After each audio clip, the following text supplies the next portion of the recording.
In today's video, we're going to show you how to log out of Monopoly Go. Are you looking for a quick guide on how to log out of Monopoly Go? Stay tuned because this video is for you. Alright, so we are now in Monopoly Go, and to log out, what you need to do is click on the three lines or the hamburger icon on the upper right corner of the screen, like so. It's going to bring you your profile. So what you need to do is go to settings, like so. And as you can see here, you have sound, music, language, support, legal, and connect account. So if you click on connect account, you can see that I'm connected to my Facebook account.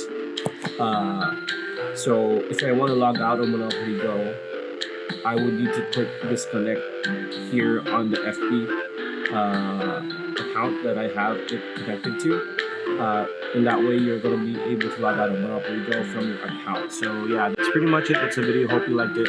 Like, comment, share, subscribe, and that bell icon. We'll see you on the next one.